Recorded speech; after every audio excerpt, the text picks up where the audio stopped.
A Jane Austen tava sem paciência pra essas coisas de romance gótico, tem umas coisas pra falar aqui.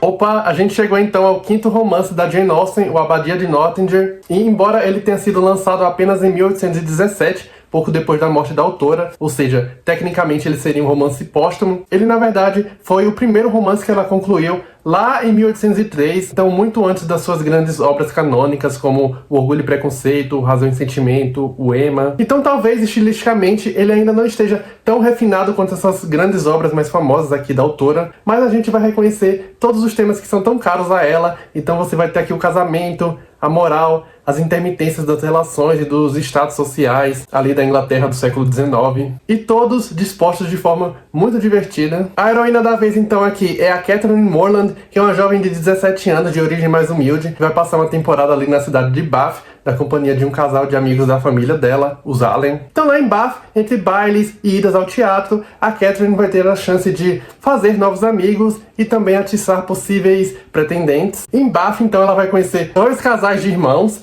Então, de um lado, a gente vai ter os faceiros irmãos John e Isabella Thorpe, e do outro, os irmãos Henry e Eleanor Tilney, que são mais ricos, mas também um pouco mais reservados. Embora os Tilneys, eles pareçam gostar muito da Catherine, a Isabella Thorpe, que meio que vai assumir aqui o papel da melhor amiga da Catherine e também uma tutora ali nas novidades da vida social, ela vai, junto com o irmão dela, o John, tentar sabotar aquela amizade da nossa heroína aqui com os irmãos Tilney. E claro que a Catherine, sendo muito avoada e totalmente ingênua, ela não vai perceber as verdadeiras intenções por trás dessa tentativa dos irmãos Thorpe de afastá-la lá dos irmãos Tilney. Isso vai ficando mais claro no decorrer da história, mas é claro que pro leitor vai ficando evidente desde o começo.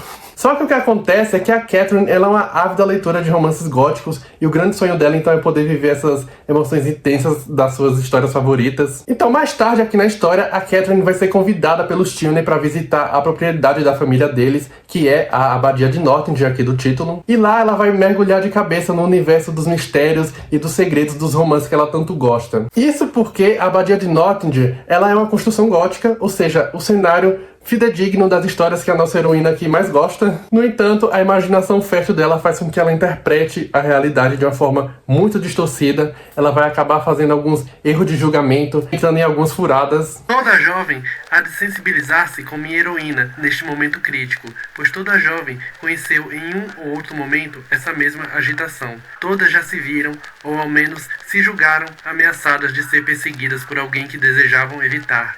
E todas já ansiaram pelas atenções de alguém que queriam agradar. O que eu mais gosto aqui na Abadia de Nottingham é que ele vai funcionar tanto como um romance de amadurecimento quanto uma paródia dos romances góticos. A Jane Austen vai construir aqui uma mocinha totalmente desprovida dos encantos das protagonistas lá desse tipo de literatura gótica. Então ela não é tão bonita assim, ela é meio avoada. E com isso, a Jane Austen vai tirando uma com todos os clichês desse gênero, da pretensa vulgaridade desse gênero. Aqui vai ser examinado não só os benefícios, mas principalmente os malefícios que o consumo desenfreado desse tipo de literatura oferecia para jovens mulheres ali da época. São romances divertidos, mas um consumo sem senso crítico pode levar a uma certa alienação. E a gente sabe que aqui no universo da Jane Austen é imprescindível que as mulheres sejam racionais. Só para contextualizar um pouco, esses romances góticos, eles são aquele tipo de literatura com elementos de horror bem histriônicos, que vão envolver donzelas sequestradas e mantidas em calabouço, cavaleiros que disputam a sua honra com duelos de espada, ou um aristocrata muito misterioso com intenções sombrias. E claro que os cenários vão ser justamente castelos ali que se passam durante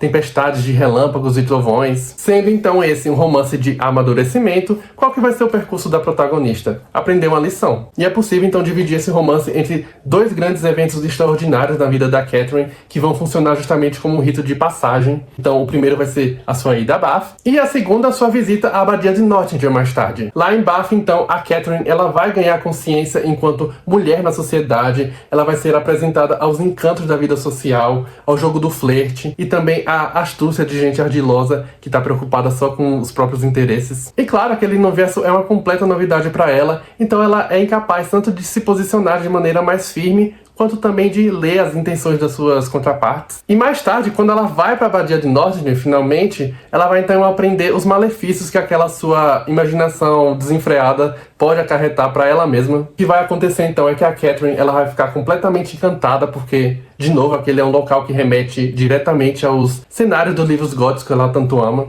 E lá então a Catherine ela vai se imaginar como a heroína de seus romances. Ela finalmente vai ter a chance de vivenciar aquelas histórias que ela tanto ama. Ela vai começar a enxergar segredos e mistérios onde não tem. Ela já vai, por exemplo, imaginando quantas passagens secretas será que a abadia esconde. E essa fantasia que vai gerar situações bem engraçadas e também bem inusitadas. A Catherine começa a imaginar, por exemplo, que o pai ali dos irmãos Tilney, né, o General Tilney, que é um homem muito distante, muito frio e sério, ele seria então uma espécie de Barba Azul, que ele teria, na verdade, assassinado a esposa dele, que já é falecida, e que ele a mantinha em um calabouço com correntes e grilhões.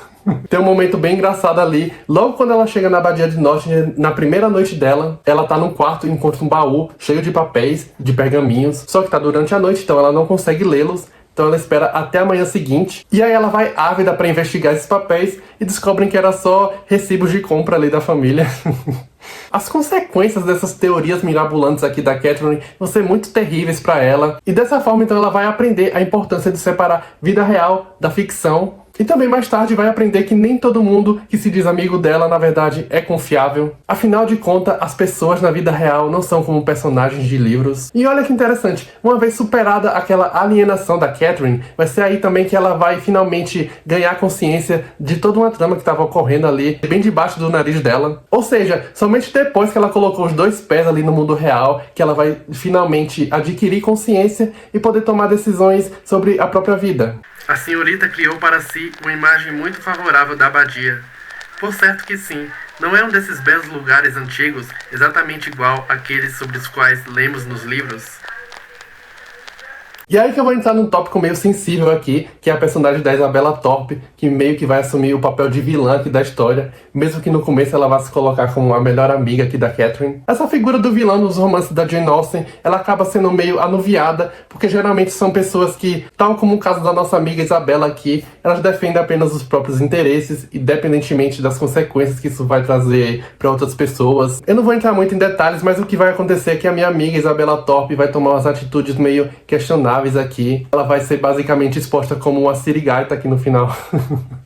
Eu fico pensando, tá, a gente de novo tá na Inglaterra, ali rural do começo do século XIX, o casamento é uma convenção obrigatória para qualquer mulher que não venha de berço de ouro e que queira se garantir na vida. Pensando nisso tudo, será que a Isabella ela estaria tão errada assim de agir seguindo os seus próprios interesses, de fazer um bom casamento? Eu me afeiçoei um pouco a Isabella porque achei ela muito falsa. E eu achei que essa resolução para ela aqui no final foi meio desproporcional. Evidentemente a Jane Austen não pensava dessa forma, né?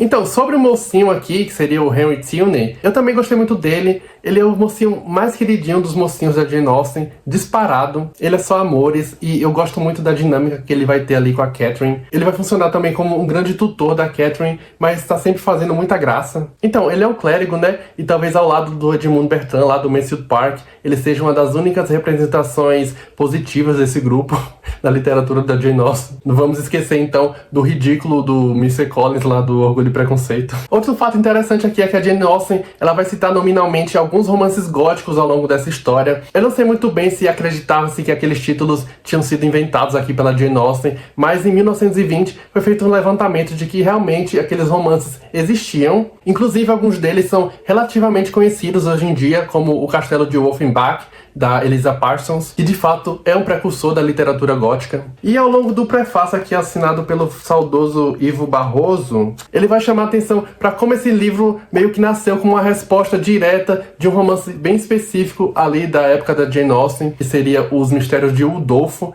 da Anne Radcliffe, que também é citado aqui. E ele de fato é um romance que fez muito sucesso ali no final do século XVIII. Com tudo isso em conta, o Abadia de Nottingham é o livro mais metalinguístico da Jane Austen, em que ela vai se valer da literatura para discutir a literatura, qual o seu valor e principalmente quais as suas armadilhas. Olhando em retrospecto e considerando este aqui o primeiro romance que ela realmente terminou, ela já tinha um projeto de literatura que defende a importância de saber dosar esse lado mais sensível nas suas heroínas, porque é preciso se estar com os olhos bem atentos para aquele mundo que a cerca. Porque seja ela mais romântica, ou mais racional, ou mais ingênua, ou mais engajada. Nesse universo aqui da Jane Austen, a mulher ela precisa estar com essas antenas bem ligadas para navegar naquele mundo e assim conseguir um bom casamento. E esse foi o vídeo. Se você gostou, deixa aqui o seu like, seu comentário, se inscreve no canal. Tem mais vídeos da Jane Austen por aqui. O próximo que eu vou ler vai ser o Persuasão, o último romance dela. É isso, muito obrigado, um abraço e até a próxima.